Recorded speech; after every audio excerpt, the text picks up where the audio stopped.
You're listening to A Little Too Quiet, the Ferndale Library podcast, brought to you by the Friends of the Ferndale Library.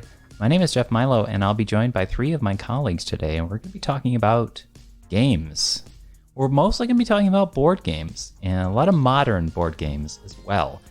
I came to this podcast kind of being the devil's advocate of a grown adult who has lost touch with just the fun, the sheer fun and sociability of just recreational board gaming. I'm going to be joined by the head of youth services, Everett, and the head of the circulation department, Kelly, and then one of our new youth librarians, Aaron. And I am not really the gamer here. They are the gamers. They're going to be talking about board games and video games, and a lot about the collection of board games and video games that we circulate here at the library. So here's our chat.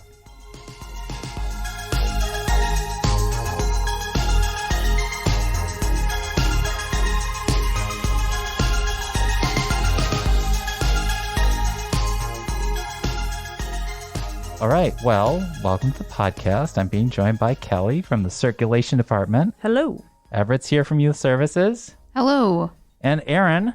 Hello. From Youth Services also. Aaron, welcome to the library full-time. Thank you. So we're here to talk about games of all kinds. I welcomed you all to the podcast because I know that you have some experience in this territory, and I do not. And I think that you've proven to show an enthusiasm for this. Let's start talking about it. The library has board games to begin with, and I think that I'm here as being sort of devil's advocate, I guess, as an adult who has lost touch with games and feels like Aaron's gasping. You can gasp into the mic. I am gasping. And I feel like my life is a little less rich because of it. But can you guys start talking about how you've been able to keep games in your life, whether they are video or board games, and what you've enjoyed about that? Well, I really had like a renaissance of video games and board games when I moved out from my parents' house because I had no money and wanted fun entertainment. So I would go to the local library by my house and they had board games and video games. So I started making it a thing. Yeah, I just feel like it's a thing I grew out of. Isn't that bad, guys? I think you kind of come to it on your own level. I've gone through lots of phases in my life. I played a lot of video games when I was younger with my brothers, and I'm old, so it was like ColecoVision and then Nintendo. But I guess I always wanted to keep contact with those like adventure kind of stories. A lot of the games that I liked had an adventure quality to them, and when I got my own PC is sort of when I started playing a lot more games. And board games I've actually like renewed interest in learning more about the bigger, more complicated games that are out there now, because I think a lot of people in our age range are probably still thinking about like Trivial Pursuit and Clue, which are fun, but they're not like some of the games I'm sure we'll discuss here where it's a lot of setup, there's story, there's choices to be made. And I think that's what's kind of lured me back into board games in particular.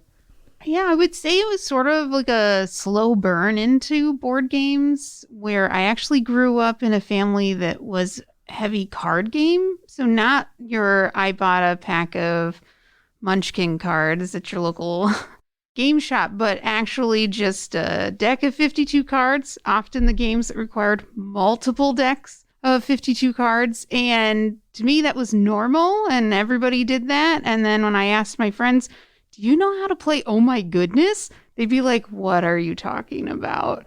And there was a little bit of, the Monopoly or the Trivial Pursuit, but I didn't have a sense of like all the options that were out there until I was in undergrad. And I spent a summer working in Alaska, and there was the building manager where I was working had wall-to-wall, ceiling-to-ceiling board games. And it started an employee board game night.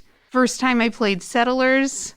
And I was like, oh, so this kind of world exists. Okay, I can get into this. And so I get back to the lower 48 and I'm just on the look for games that I might like. Moved on from Settlers to, like Kelly said, to there's complicated games, not necessarily too complicated, but they have intricate stories. You like a lot of replay value because there's just so many paths you can take. and the same game after game. And at this point, I think I'm just figuring out what types of games I most enjoy, and then what types are like really great for playing with friends. Let's flash back in time. Do you guys have formative games from childhood or teenage days, be they video or board? Yes. Like I said, Jeff is probably the closest in age. I'm to not me. far behind. But we had a ColecoVision, which is like an Atari, and we had games and games and games. So I can remember playing like a weird Cabbage Patch drawing game. My brothers played, and these games were like really difficult. My dad famously you couldn't be in the same room with him if he was playing Cubert because he would just swear nonstop. We had Popeye, all of those. So that system was, pretty early for me. And then a NES game that was like really underrated. You can't find it on an emulator even. It's called Faxanadu that I loved. It was a little RPG, and you had a mantra, which was like your save game code, and I loved it. I found a video of it recently, and the music is great, and it's got all this Nordic like tree of life imagery that I really loved playing. Faxanadu. And I will say that my family was kind to me back when I was really little. I'm way younger than my siblings. So we would play Trivial Pursuit, and they would hand pick cards so that I had a chance in heck to even be able to answer any of the questions, which I thought was very sweet for for a not always particularly sweet family. They were very sweet to me about being able to play board games. So those are my memories. For me, we didn't do too many video games when I was a kid, but the one that I could really remember is being a 90s child. Pokemon was like the thing. So there was many a summer spent out on the porch with the link cable connecting our game systems together to trade Pokemon. And I remember those memories very fondly forever. But we did a lot of board games. So we did like the Game of Life, where they had the bowl cut hairstyles because it's like a 70s version of it. And that was like the coolest game. We just all sorts of things like that. And one called Greed was really fun, where you had a giant pile of money in the middle. And we did a lot of euchre too, which I don't know we completely understood the complexities at the time, but it was a good game. Now you know we're a Michigan podcast. Euchre has been mentioned. Everett cards, of course. Right, cards. And speaking of euchre, oh my goodness, is a childhood game that I have only met half of a person on the internet is familiar with. And because of course I follow some board game threads on Reddit. So, and so there's occasionally those kind of throwback conversations. But yeah, card games were a big thing. And let's see, spoons. I don't know if anybody remembers spoons. Oh, we played a lot of spoons in high school and in the band room. A lot of strange names for card games. One called Hand and Foot, not to be confused with a very similar like childhood disease, right? But like, and that requires more decks the more people who play, and it gets real out of hand. And Trivial Pursuit for sure. So much that I thought I was a pro at like facts until I realized I had just gotten really good at all the facts in that one copy. Yeah. And that I would only like fail now if I tried to know what happened in 2010. I really knew what happened in the 80s. But now you have all this librarian knowledge to help you. Right. Right? I'm not sure. I'm not sure if that would work, but I got personally into like card games and strategy games. I really liked now I'm gonna forget what it's called. Well, I really liked like games like Othello, and which required like strategy and thinking ahead. Did you play Stratego? I knew someone would bring that up. No, my I do not enjoy Stratego because it is very much like chess, and I do not enjoy chess. I don't either. So no, I know a Stratego enthusiast, and I just can't get into it. I'm one of those enthusiasts, so I apologize. No, I mean, I wish I could like it because I do enjoy I think I enjoyed strategy games as a child more than I do now. There was one game, and if you know what it's called as I describe it, where it was a card game that had 3 different types of cards. There was like squiggle shapes, colors, some had stripes, and you had to... It's called Set. Set, thank you. I knew it. I was thinking Sequence, and I'm like, nope, that's a different card game. I was really into Set, and I love it. It's, I mean, you play it by yourself, and it, like, I don't know, massages my brain, even as an adult. Yeah, and then video games. Yeah. We also did not really have video games growing up. It's kind of just... But we got a Nintendo 64 at some point, and I was really into what I think was Wave Surfer. And then the car version of Wave Surfer that was something like America USA or USA 100. I can't remember. But I thought it was super cool that I could drive real fast and there were no consequences. A lot of the video games I played in my youth, I look upon now and see them as time-killing video games rather than brain-testing video games. And I feel like there is a difference between an RPG video game and Mega Man. One is just killing time. What one's maybe more reflex-based, I would say. There you go. Speaking of those kind of games, you can kill time playing something like Final Fantasy. And my middle brother, he's 8 years older than me, and we would play Final Fantasy together. But he would play, and I would have like a strategy guide and be like, the treasure's over here, the treasure's over there. And while he was either at work or school, I could like level grind, but I was not allowed to advance the plot. You know? I was like, what are you doing? I'm like slave labor over here. Like, that's legitimate though, because my dad would play Phantasy Star, and it was my and my sister's job to just do the grinding out in the fields and plains.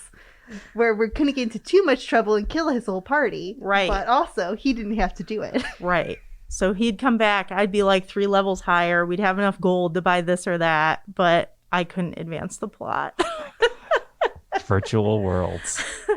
I think that there was such a sweet note when you brought up in your youth playing Trivial Pursuit. And I guess that sense of being... Isn't it important to be welcoming to the table for someone who's just trying the game for the first time? Aaron, you have game nights. You must know this. Oh, yeah. That you can't get... You have to kind of control your competitiveness a little bit. A lot. No, when we play Uno, I am a monster. Oh, no. It's terrible. Me and my one friend get extremely competitive. There is a family trophy, a physical trophy that goes around. We take it very seriously.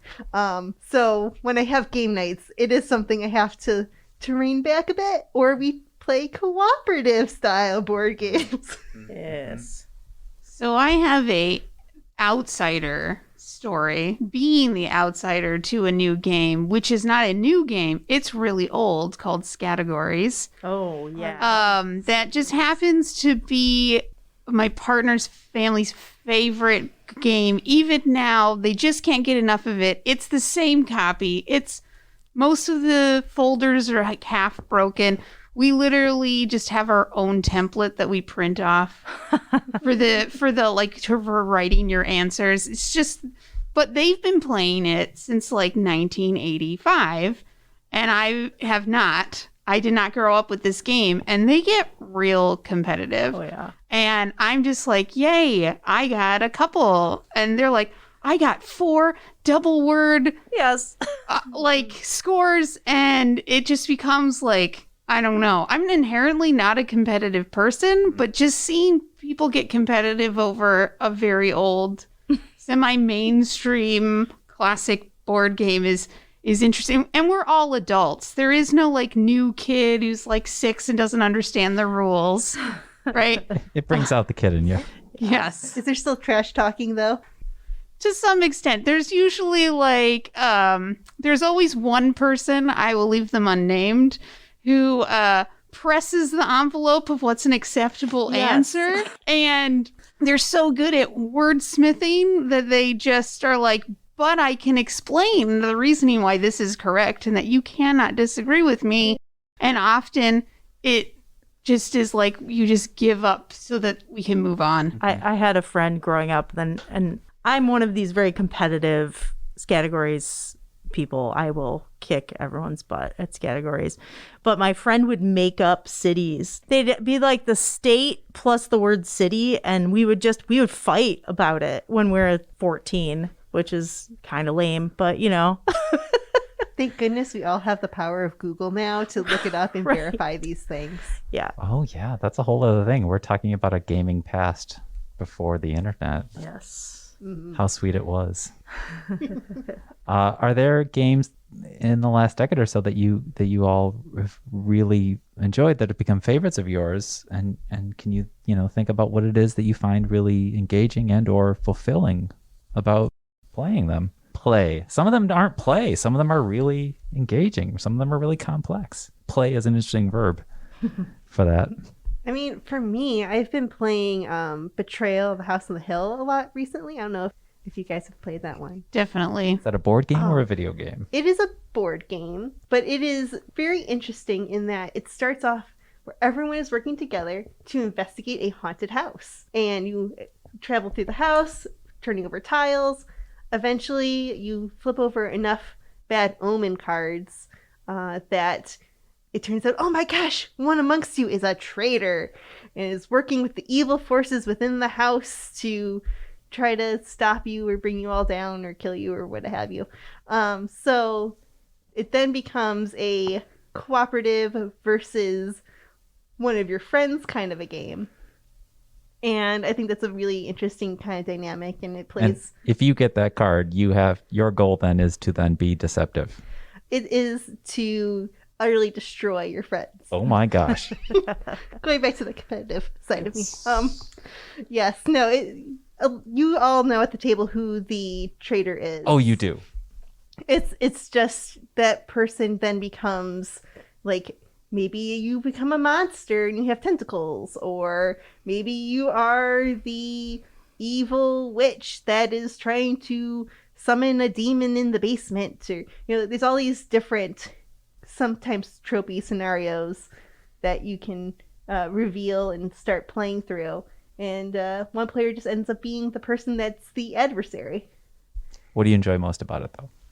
I really like the cooperative nature of it for the first 80% of the game. It's a lot of fun to be exploring the house together, and you're all working towards a common goal, and you're helping each other out. You're like, oh, here, take this advantage thing, but then at the same time you're like, I gave them this advantage, is this gonna come back around on me later? And I really like that layer of depth there too. It's made it both a simple to play but complex in terms of narrative and social dynamics kind of a game for me. I mean, some of these games are so hard that you cannot beat them in a night. Isn't that a thing? Oh, yeah. Yeah, we play Eldritch Horror, which I know Everett plays. What's the... Arkham Horror. Arkham Horror. So they're like related games. Eldritch Horror, first of all, takes probably 45 minutes to set up. So to set up, folks. If you don't... And that depends on how many expansions you have. But if you're dating someone who's a completist, you have all of the expansions. But, so you're loath to take it down just after one game. And winning it is difficult. It's a cooperative game. You're basically choosing a Lovecraftian monster to fight against, and you're trying to keep the end of the world from happening. So it's you, and one of the things I like about it is there's lots of characters to choose from, especially with all the expansions. So you can pick, people that you think are going to work together well, and we play it with 2 characters each, so we can have multiple things going on. But yeah, I'd never played a cooperative game like that before, and I really enjoy it. And there's so much lore in that one that you can actually sort of create a story. My boyfriend is he's like, oh yeah, if something weird happens to a particular character that would be out of character for them, he's like, I can imagine the big guy with a stogie having to pull out a sword and fight somebody. And you can really go down that path. And we really leaned into it. We bought all these little containers so that our cards were sitting upright. We got some 3D printed things that, you know, all your bits and bobs are well sorted, and we just kept it up on the dining room table and played like a whole campaign of games, and they go on for night after night, and you're like excited to get back to it. It's kind of a cool idea. I feel like you could have a podcast just on the boxes these games come in. Oh yeah. And which ones have the ability to store things and which just leave it up to you to figure it out. Spoiler, most of them leave it to you to figure out. Yeah. I have inherited several of those kinds of games like Zombicide, because there's a bazillion figurines and then all these giant tiles and expansions, and so the friend who gave it to me ended up giving to me in like this giant box with special foam layers for all the figurines to sort them through and tell your player figures from your zombie figures, and it's a whole art to organizing those. We've definitely started 3D printing different sorting enclosures. A lot of games out there have it. We did it for Codenames Duet, which is like, why? Because it's nice. It keeps those cards organized.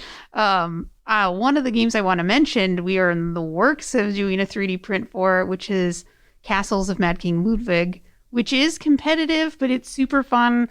It's historically, it's based on a real king who just,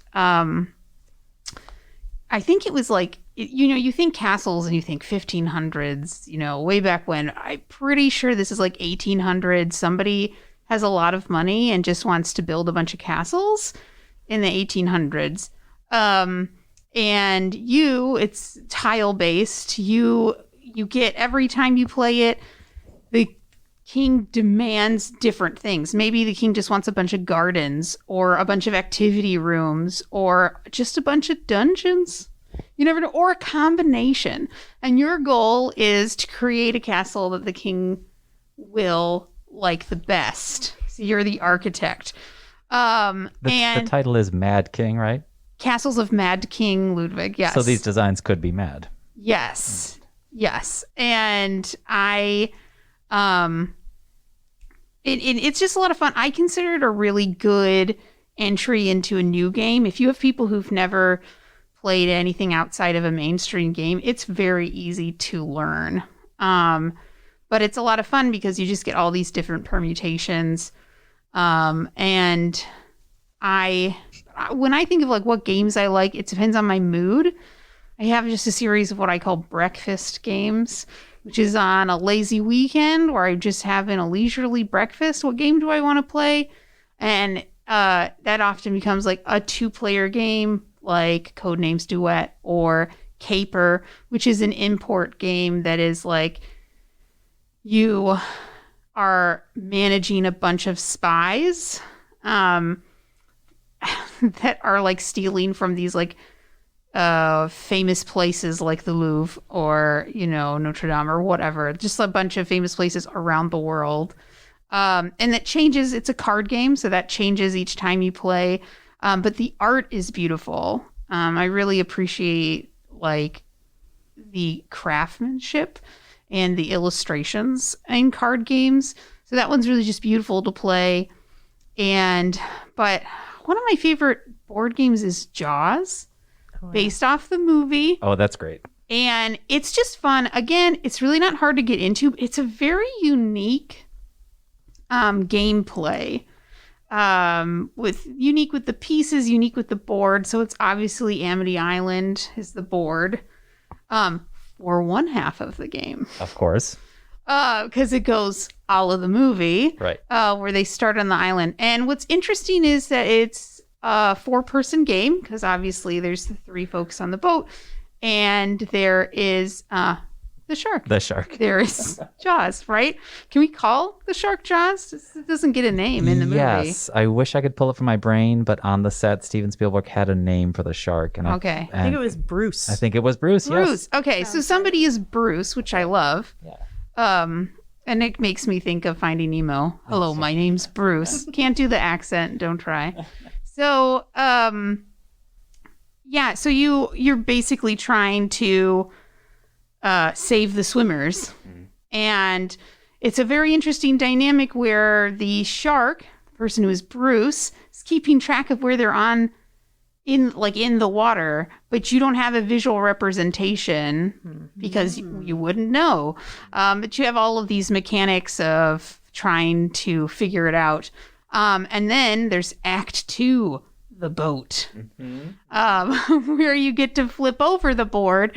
Then you're on the boat, and slowly, if you're doing well, or quickly if you're not, Bruce will capsize the boat, and it will slowly go underwater.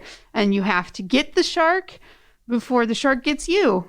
So it's semi-cooperative for sure, because you have to have at least I feel like you have to have at least one person still alive. I don't know if everybody has to be still alive at the end. And I've played it as the shark, and I've played it as one of the crew, and it's fun both ways.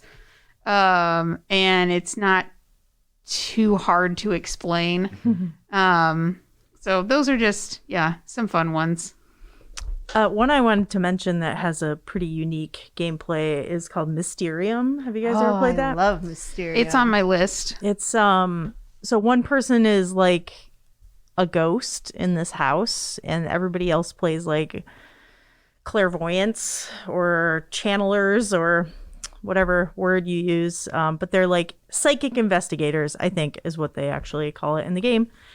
And so you're trying to find out how this person was murdered and where. So it's kind of like Clue in that way, but the only way you can communicate is with these cards that are just kind of random colors or little items are in them, and you only get 3 per turn. And if you're being really strict, the person can't say anything at all, but you can have conversation outside of the game. And it's a really interesting game with different kinds of people. I've played it with family, and some people are very artistic and they kind of get what you have like the connection with your person, and other people have no idea what you're trying to say. Some people get very frustrated in that environment. Some people, my significant other was like, oh, I can't play it as anything but the ghost. I'm colorblind. I don't think that way, but I can use the cards to kind of communicate, but I don't want to have to guess what other people are trying to say. So you have these different roles, and the artwork, as we said, I think this is another theme in modern games, is that they really concentrate on the craftsmanship, the figurines and the beautiful. The cards are beautiful. And very weird art, but very pretty. Yeah. And I think there's an expansion for that one too, but we've played it a couple of times, and it's a good time. There's a lot of like, what did you mean by that? Like, I have no idea, but you can pick out little things in the cards that you think is going to like really give you. Fascinating. Yeah. Sounds like it's kind of a litmus test for who is left-brained and right-brained. Absolutely. Wow. Absolutely. And who understands the other people in the group the best. I felt like my brother and I are very simpatico, and we could guess each other's stuff easier than other groups. You don't get this with Sorry. You don't get it with Sorry. You don't get this with Monopoly. Maybe you kind of do. I think there's more of a shared experience with a lot of these like board and card games and stuff that are geared towards adult audiences. Yeah. Even more so than, children's games. Because I think a lot of children's games, there's a lot of just moving pieces around the board to reach a goal, versus a lot of, at least modern adult games that I've been seeing, there's a more focus on like, what can we do to make this an interesting experience for the players? Mm-hmm. Yeah. Although, side note, this is neither here nor there. My favorite board game growing up, was not necessarily a move the pieces along. It was a little bit of strategy. It's not anyone no one's heard of. It was Clue. I loved Clue as a kid. That is a good game. This is especially a good note. I think a lot of the games that we have here in the library we have 6 or 7 or 8 that are of this ilk. I don't know what the genre is, but it is something that could be engaging to adults. It is something that with great artwork, it is something with a good story. These games have good stories, it seems. They're almost like concentrated choose your own adventure books. Absolutely. I think that's something really great, is that you can kind of choose your own adventure. It's almost like, maybe it's part of the reason I'm liking them so much, and I'm just kind of realizing it now, is what I like about a book that I read is usually the adventure. And a lot of what I like in the games out nowadays is the adventure, or destroying my friends. One or the other. If let's say you're talking, pretend you're talking to me or any other adult. We carve time out for reading books, and we carve time out maybe for something healthy like exercising or walking. And I feel like not enough adults are realizing that they have this alternative to carve out some time on a weekend for a game. And I don't know if there's some sort of stigma that they shouldn't be playing games, or if they're just resigned to sit down and see what's on TV. What are we missing? Tell us what we're missing. I think it's such a shame, because especially after the lockdown and everything, we should be carving out more time together, doing together activities.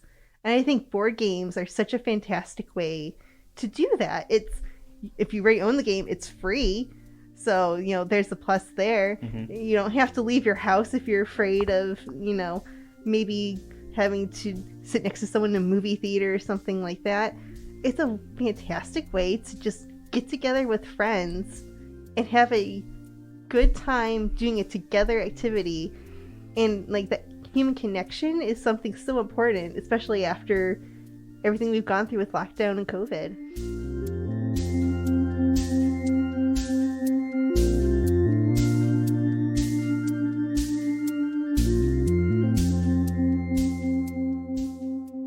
I think that shared premise too, if you're, I find as an adult, just hanging out doesn't really work anymore. When you're a teenager, whatever.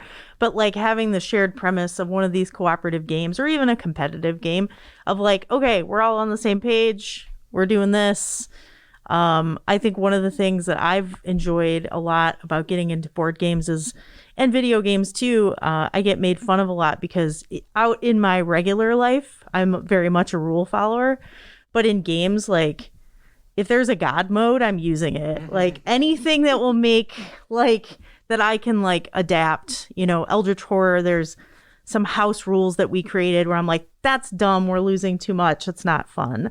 Let's adapt it to make it enjoyable for us. And I think that is something that you have some control over. I won't say I cheat exactly, but that's interesting. Yeah, well, to speak, Jeff, to what you were saying of what might be stopping people from trying a board game, I think is that, when you say board games and card games these days, and you start throwing out these titles like we're throwing, it just seems like a huge learning curve. How do I know that it won't be too hard or it won't be too easy? And there's just, a lot of niche things, jargon around it. And so when I try to play with a group of friends, that maybe aren't as an avid gamer as I am, I try to get a feel of what are they in the mood for? We have a game where it's mystery based. Do you want to work together? And to give the sense that there are actually options. They're not all the same. Some aren't even turn based. There's just so many varieties, which can be overwhelming. But here at the library, we can help you narrow that down, just like we do for books. And I will say that since we added board games and puzzles into the youth area here, we have families that just spend hours setting up a game at a table. And sure, they don't necessarily understand the game at the beginning, but by the end, they're picking up a couple and checking them out and taking them home. Mm-hmm. So just giving it a try. And just like I would recommend to somebody when picking out a book, try it. If you're reading it and you don't like it, guess what? You don't have to finish it. Yeah. And I know that's still a hurdle for a lot of people, but I have to read this for a book club, or my best friend likes it, or I don't know, I liked the other book by this author, but you don't have to finish it. Yeah. And that's the same thing with a board game. You don't have to finish it, even if you liked it last time and you're just like, nope, you need something new. Just try something else. And video games are the same way. Like Skyrim is sitting unfinished on my computer just because finish it. Is just it like even possible? running around is the fun part of those games. And we focused a lot on the board games, but video games to me, like there's some games that have such a huge open world. I just want to spend some time there. I don't necessarily want to solve the mystery or finish the quest. I just want to run around and beat some monsters or talk to this goofy guy or see, can I actually get Geralt to go up this mountain? I don't know, but we're going to try, Right. No, I think something really great about the fact that the library has these video games and board games too is like trying something new at a $60 price point for a video game, or, board games can go from 20 to 80 or more beyond. Like that's a huge barrier to entry because who wants to spend that kind of money on something you don't know if you like or not? Yeah. The ability to like just check it out and even just to dip your toe in and see like, this is kind of cool, or not my cup of tea. Yeah. That's, I think, a super awesome way to kind of wrangle new people in, or just, see if you like something or not. Oh yeah, absolutely. I just wanted to comment upon the degree of benevolence that's involved when you are introducing someone new to a game you have already played. It's going to maybe take them a half an hour to learn the rules. And for that half an hour, they are technically not having fun because maybe they're processing it all and they're getting worried that they won't be able to play it. But then you get into, there's always that moment, a little crackling moment where they get into the groove and you see that they're starting to have fun. But you needed them to learn this for you to now have fun, so you needed to bring them out on the journey. It's kind of like a regular house party a little bit. Like, especially when you're introducing all of your friends to each other for the first time, there's a little bit of a, okay, is this going to work? Are they going to like everyone? Is this going to be a good time? Yeah. And then the second, like, you see conversation flowing, everyone's having fun, and you go, Exactly. Okay. This is awesome. Yep. We can all enjoy this together now. I think sometimes games, like a lot of things in life, can be like when you were a kid, possibly as an adult, but definitely as a kid going on that amusement park ride for the first time, and you see those people coming down screaming, and you're like, I don't know. Do I want to scream? Is that something that I like? Why am I walking towards screaming? Right. But I'm sure many of us have experienced that you get there, you go down the ride and you're screaming. And when you get off, you're like, let's do it again. Right. Yeah. And that's what I find when I know that like I introduce somebody to the right game at the right time is at the end, they say, do you want to play that again? Right. Sometimes immediately. Right. Yeah. Sometimes it's like, hey, what are you doing next weekend? Right. And it's also fun when you get like a group of friends who are into gaming and want to like just like explore what other options are out there, and you all try a new game together. Did this with Wingspan. Oh yeah. Wingspan is one of those games that doesn't have the best box design. So many pieces that just go in a box mostly. Oh, it has a beautiful cover though. Oh, it's a beautiful game. It's a beautiful game. It's a beautiful game already, probably against better judgment, bought an expansion. Because you got to get the European birds. You got to get all the birds. Sure. But it's a beautiful game. And, it's like, I think when you have the right group of people, everybody just takes a role, right? I like to read instructions. I've discovered this, that I'm the person who just loves it. One of my favorite games is basically all instructions, which is the Sherlock board game, which is not a board game. It doesn't even have a board. It's got a paper map and a bunch of books. Yes. I played it. And newspapers. And I am so in my element, but I only have one person I think who will play that with me because I just pour over every single word the whole game.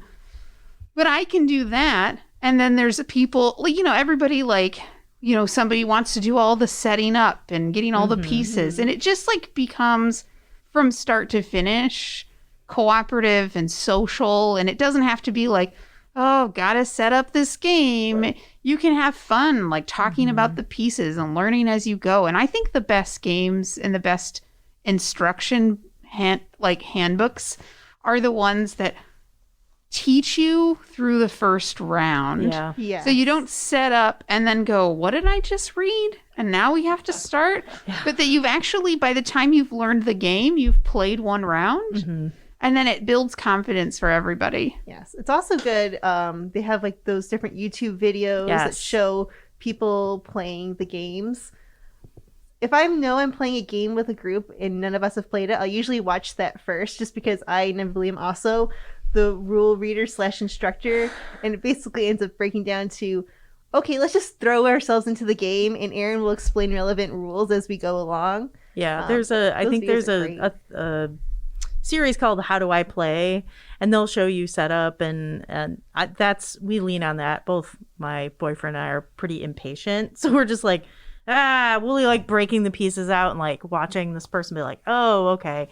And I just find like you said, people do kind of get into the roles.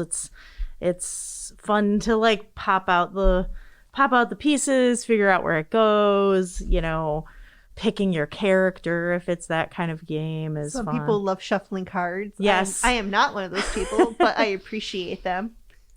What I really like about someone who doesn't play his games as much as the rest of you, but when I do sit down and learn it, the I'm in a groove now and I'm having fun situation is, I don't know if it's different for other people, it is a light switch for me. It isn't gradually I'm having fun. It just feels like a nice little light bulb goes on. I'm like, oh, I got it. It's so fun. Yeah. I think it ends up being a lot of like processing the rules, and then you can kind of see it in someone else's face when they finally figured it out, because they're so like, aha, and they play a thing or they do a special move or something that's got like good strategic value or something, and you're like, oh, they've now clicked in and they get what's what. The first round of Eldritch Horror where you don't have to go, oh, is this phase 3? Yeah, when you don't have to use the character like cheat sheet that tells you like what phase or round or step in the round that you're in, you've achieved something. Yes. Oh, yeah. It's just internalized now. But that's a key word. There is a sense of achievement, I guess, with a lot of these games, Oh yeah. and that is a boost of endorphins when you get that feeling of achievement. I will say there are games out there that are the equivalent of a fluff read. When you just want to read a book that just, I don't know, liquefies your brain and you aren't thinking about anything important for as long as you're in that book. There are games like that. One of my favorites for when I just I want to be entertained, but I don't want to think. It's called Morels. It's also a beautiful card game. Morels are a type of mushroom. That's right. It is literally you foraging mushrooms and cooking them in a little cast iron skillet to what? I can't even tell you the goal of the game really, because you're like having so much fun. If there's any Zelda fans out there, and you if anybody's played Breath of the Wild, that little clinkety clink clink clink sound. Whenever you get really excited about cooking, I love that sound. It's exactly like that. You're just cooking the whole time. And sure, you're competing against the other person playing. Right. But aren't you just trying to collect the funnest or like the most colorful mushrooms? Maybe I'll get all of the night mushrooms this time. Or maybe I'm going to really try to get that expensive chanterelle. And it's just, it really just becomes about entertaining yourself. And at the end of the game, you're just like, wow. I feel more relaxed. We call those Friday night brain dead games. There you go. Because it's been a long week at work and you're like, I don't have the mental capacity. We'll play one called Meow. It's literally a stack of cards and one of them has a cat on it and everyone has to go around convincing the others if they are the cat or not. And you're trying to suss it out and it's just making meow sounds. So it's both complex and also completely not, and it ends up just being a whole bunch of shenaniganry without having to think hard in the slightest. Do we have any more video games, or what else do you have got, Kelly? There's one I kind of fell in love with, but I guess like for me, one of the things I'll say about being an adult gamer that kind of had a gap is that games are really hard now. Video games, there's a certain like, they call them Souls-like games or Metroidvania games that are like purposely very, very hard. They're out to kill you. And I like can't get behind that. I love this game, Hollow Knight. It is nearly impossible. I had to, my boyfriend is a competitive gamer when he was younger, and he was throwing the controller across the room. Like, it was so hard, but it's so beautiful. And the parts of it that are like not preposterously difficult are really fun to be in. But I think that's a thing out there that like, if there's something that's too hard, there's also like millions of games. Find something that is like cooking the Morels, or like, I loved The Witcher. That's not much of a hot take. Everybody loved The Witcher 3. Like, but that's a world that you want to go and exist in. Or play Skyrim. Who cares if it looks pixely now? Or even you can, you know, I have the Switch. If you have Switch Online, there's all these old Nintendo and Sega Genesis games. If you loved Ninja Gaiden, go play Ninja Gaiden. Like, it doesn't have to be this like, I got this and I did a speed run and, you know, it's fun if you want to do that. But if you are old and just want to have a good time, there's one I played called Bloodstained. That's kind of Castlevania-esque, but it's a new game, but it looks like the old game. And there's lots of swords and things to collect. There's cooking in that one where you cook a particular meal and it gives you these points. And it was so bonkers, but like doable, that we just had a grand old time playing it. And that's what matters at the end of the day. Yes. Saying something that you mentioned earlier was like how some games are just hard. It made me think of too, like sometimes, especially as an adult playing video games, you are playing something and then you get sidetracked to play a different game and you forget the controls. Everett and I were actually talking a couple days ago. I'm the biggest culprit Uh-oh. of putting down a game like you put down a book.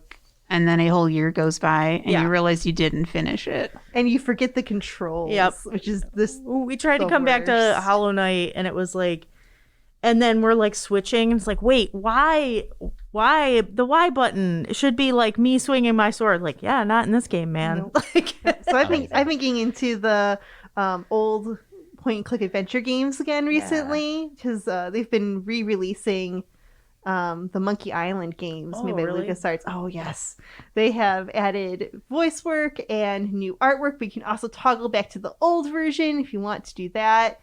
And those are just, I think, a fantastic way to spend an afternoon. You can do it by yourself, or I like to play with, you know, one of my siblings or my parents even, or whomever.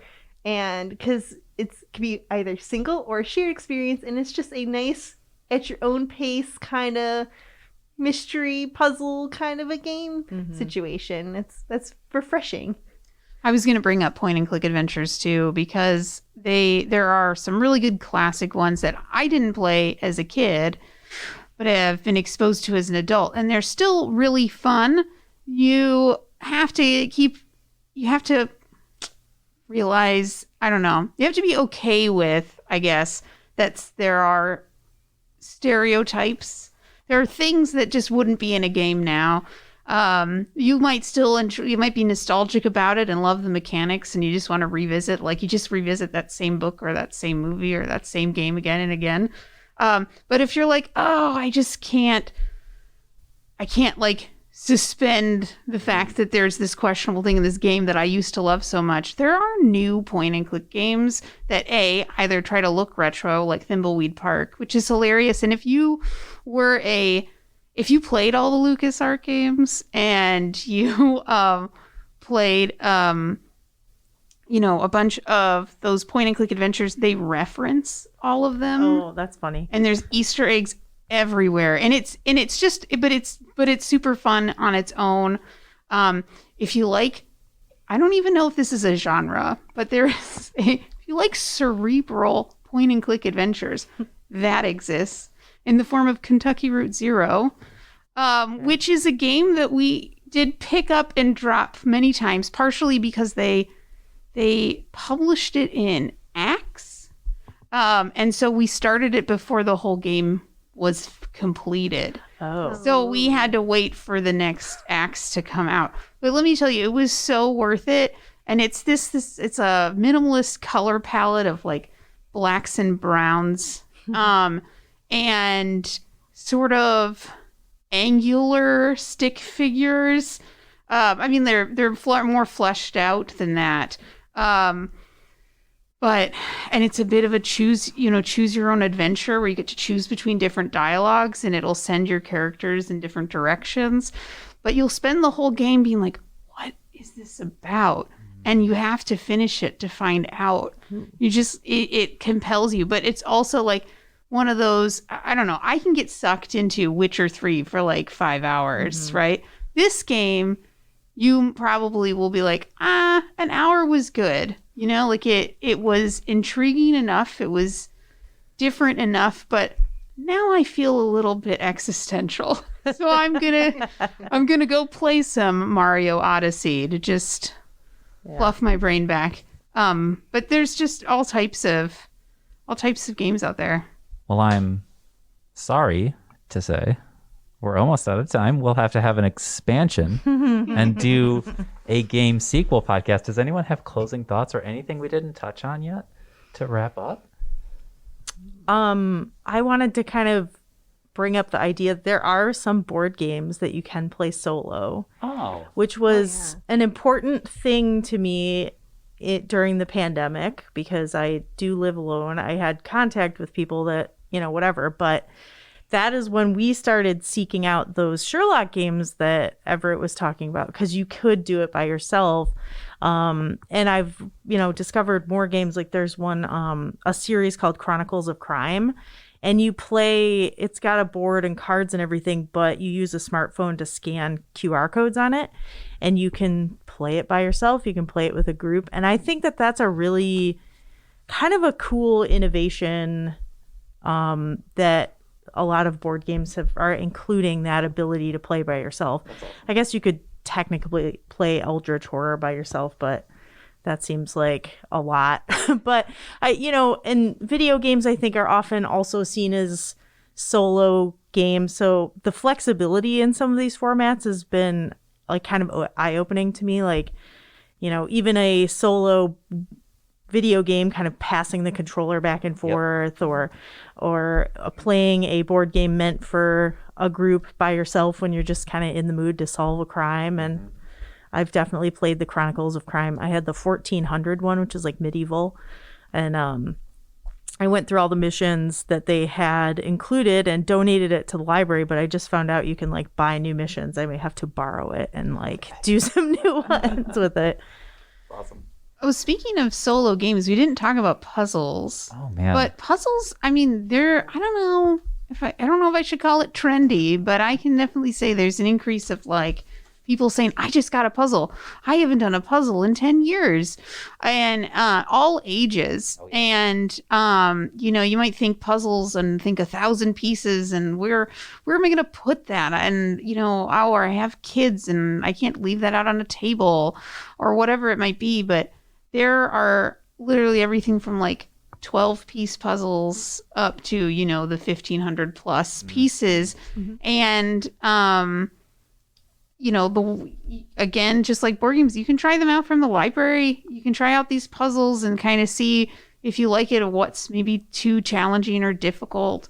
But puzzles have that way of being able to, in multiple sittings, you work on it solo one day, you have a friend come over the next, and you can, if you have it, you have a special place you can leave it out, then you just can kind of plug away at this. Like that. And I think that's a really unique format, and more and more people are realizing that like it is accessible as a game. It doesn't have that learning curve. It's also like meditative too, or it can like spark conversation. Or there can even be, because we have a tradition, New Year's Eve, me and my friends get together, we do a murder mystery solving jigsaw puzzle. Oh, cool. Where someone reads through I read through the murder mystery, and as you assemble the jigsaw puzzle, it gives you clues to solve it. Wow. That's so cool. It's both a shared experience kind of a thing, but also it's a different way to kind of do a jigsaw. That's awesome. Yeah, I was going to mention, it sounds a lot like Quezzle. I got a Quezzle game last year, and it is a 4-part puzzle. So that is part puzzle, part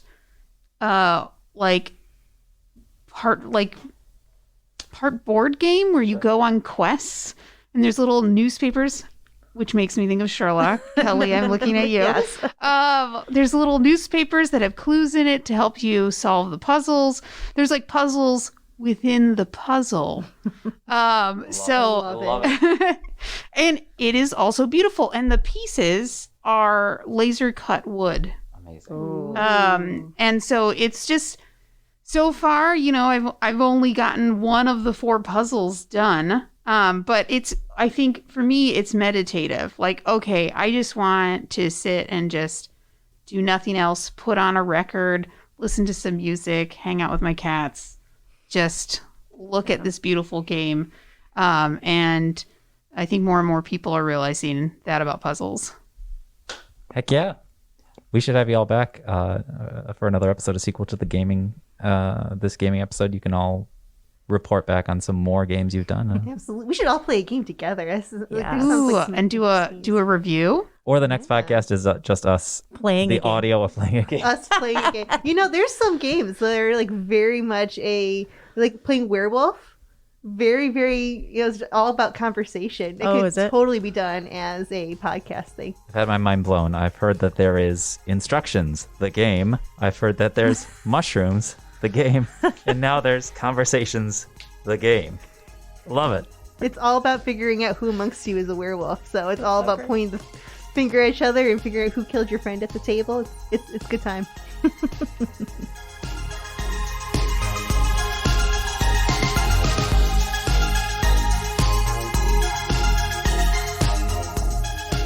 That was my chat with Everett and Aaron from the youth department and Kelly from the circulation department talking about gaming. Our library carries games, and I'm sure a lot of public libraries out there are circulating games. Could be a great opportunity for you to try one out. This has been A Little Too Quiet, the Ferndale Library podcast, brought to you by the Friends of the Ferndale Library. And the music that you hear at the beginning and end of each of these episodes is by a local musician named John Duffy.